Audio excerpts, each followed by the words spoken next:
Welcome to the Race to World First Daily Recap, Day 2.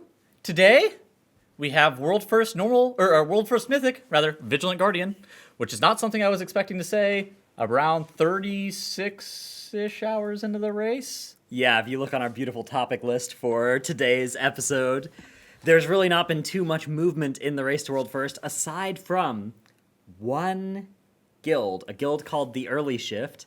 This is a North American morning raiding guild on Wednesday morning NA time. They took out Vigilant Guardian, 1 out of 11. You can barely see it on this, but yeah, that's the current state of the Race to World First right now. One guild at 1 out of 11 Mythic, and then a bunch of guilds technically that are at 10 out of 11 Heroic. Yeah. Still nobody has made any serious progression pulls on Jailer Heroic, and no World Top 10 guilds have even really gotten started as of the time of recording this on Mythic Vigilant Guardian, although I have it on good authority that Liquid is like, as we're recording this, they are about to start. So probably by the time this video comes out, they will have killed that boss. Liquid, Echo, BDGG, Method, Pieces, all immediately as soon as the services come up, start doing Lords of Dread and Rygolon Heroic, pretty much. Then they go and do as many Lords of Dread, Rygolon normal splits as they can reasonably do to get a bunch of their characters, one of the two pieces off of those two bosses. That is very important because at that point, with how the tier trading works and how the vault was situated last week, they can basically ensure that all of their characters have force set if they want them to. Not all of them, though. So in order to get force set right, you need to get tier from Lords of Dread or Rygolon. There's no way to get tier without getting a drop from at least one of those bosses. So if any player doesn't have a character get a tier drop from either of those bosses, they're in trouble. They're just not going to have force set on one of their characters. But with just one single drop on one character on either difficulty from either of those bosses, they can guarantee from Halandris, Lehuvim, and Anduin that you'll get all three of the other parts to complete your force set. So that's been the formula that they've been going with. They've been using these splits that have 10 unsaved players and then a bunch of saved players just helping to do the splits. And 9 of those unsaved players are helpers that can trade. Pretty much. And one of them is the raider that needs the gear.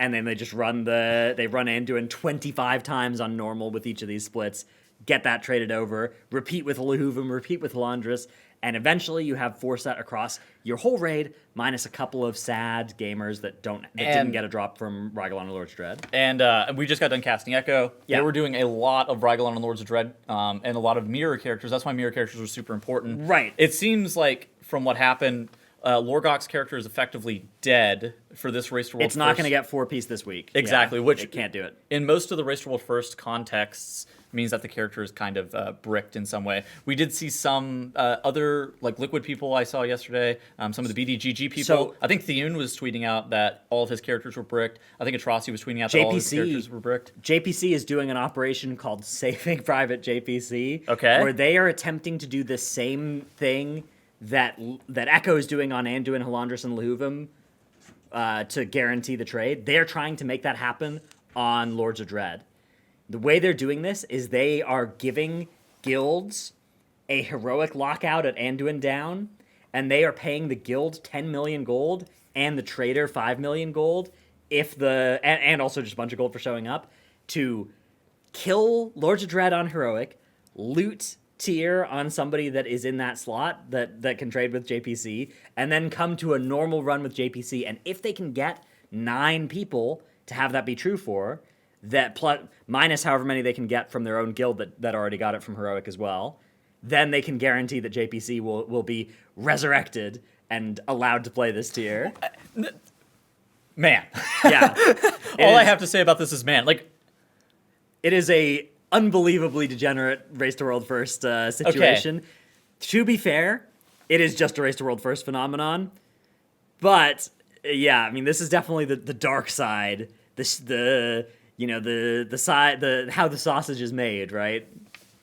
Is this okay? To me, the most offensive part is the paying the guild, the ludicrous amounts of gold that are going around here. Not necessarily that it's paid to the guild. I mean, Okay. I think that's a fine way. Honestly, the problem is if you're trying to do more than 10 million gold, you have to do it in multiple trades anyways, so it's easier to trade different people. Otherwise, they have to like go and guild bank it or go and swap characters anyways. It's pretty awkward to move 15 million gold. Yeah, that's fair.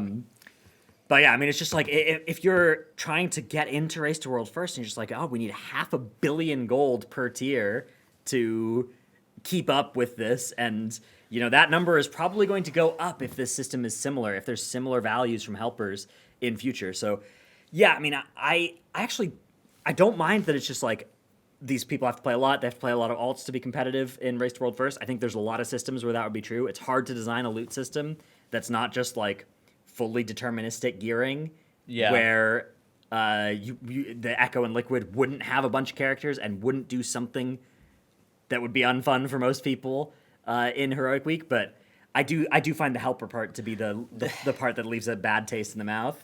It's definitely like a Race to World First phenomenon. It like ultimately the Race to World First comes down to what can you do that's not cheating, that gives you the best odds of getting World First, and then achieving World First on top of that. And that's what like the ethics of the Race to World First are. It's unfortunate that it's come down to this, and I don't think that they're doing anything. Oh yeah, I mean, wrong. I do not blame any guilds for using the tool that's available. I think it's bad that the tool is available. I do feel empathetic at least to the Raiders. Yeah, that this has to happen because they're doing so many splits and they're putting themselves so much gold in debt. It is what it is, but I do, on some level, feel kind of bad.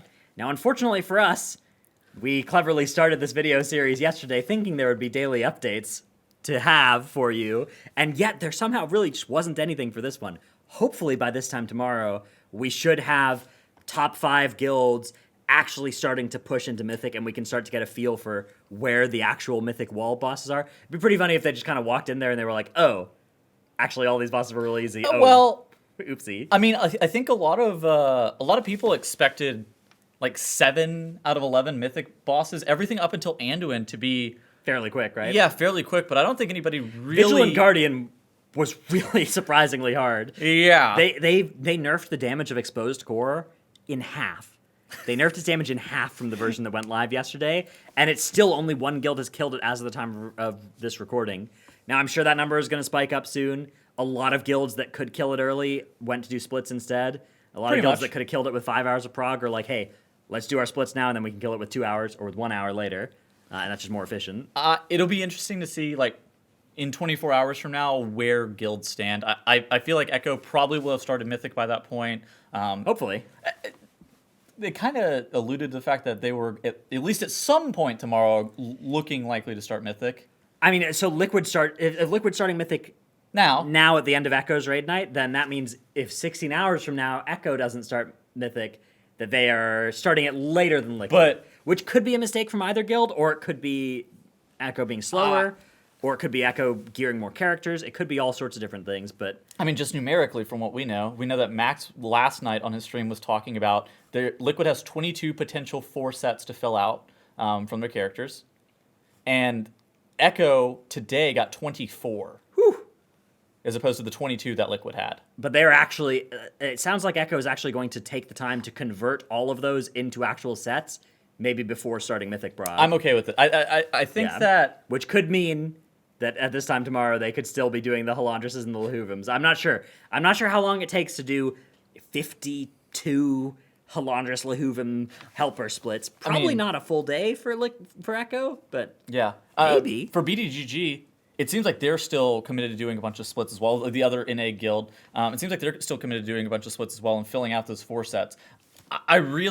So looking at what happened to Liquid last year, it was just like a split and an eye level gap, especially really down the stretch on Sylvanas and some of those later bosses for Liquid. They talked about like how important splits and making sure character copies and all that stuff was set up. Is it something we're going to look back on 10 days from now, and is it going to bite Liquid again? We'll see. I mean, that's going to be the huge thing. If you miscalculate in either direction, right? If you spend too much time or not enough time or not time as efficiently doing heroic splits, that can absolutely cost you, especially if it's a short tier. But the thing is, it doesn't seem like it's going to be a short tier. It could be. The bosses could die more quickly than we're expecting, but with how it's shaping up from heroic and Mythic Vigilant Guardian, it does seem like this might be a 3-weeker, a 4-weeker, something like that. I've never seen something like this before, but it seems like the raid Yeah. may be tuned around 4-piece double legendary, more bosses than you would initially expect. I hope you left Bert enough food, because we might be here for a while. I can get that handled.